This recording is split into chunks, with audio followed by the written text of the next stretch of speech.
It's time to replace out the battery on my 2012 Honda Pilot. One thing to consider with modern cars is there's a lot of presets, codes, and settings that may be lost while the battery is being replaced. To prevent this, I like to use a memory saver. Let's check it out.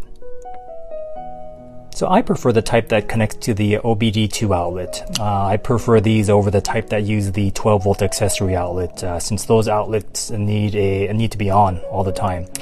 For example, my Ford Mustang, that outlet turns off after a set amount of minutes. However, if we go through the OBD2 port, the car will have constant power through the port.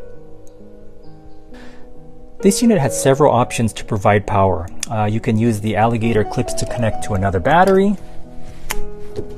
You can use the accessory port to connect to another car, or in my case, I'm going to connect it to a fully charged jump box with the 12 volt DC outlet. It has a nice 10-foot cord, so it's really convenient, and it's also under $20 and extremely useful. Alright, let's use this on my 2012 Honda Pilot.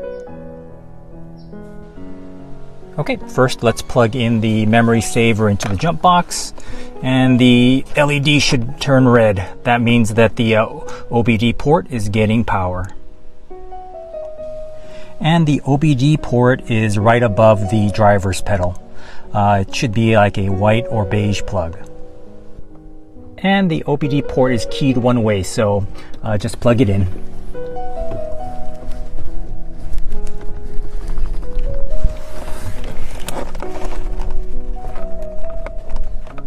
Okay.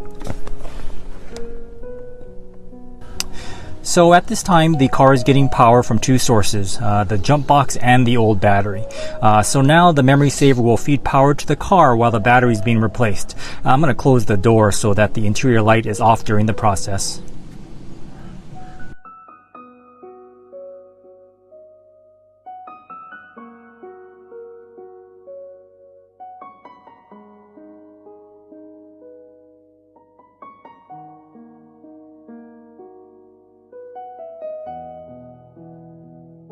And now that we're getting power from the fresh battery, let's unplug the OBD2 connector.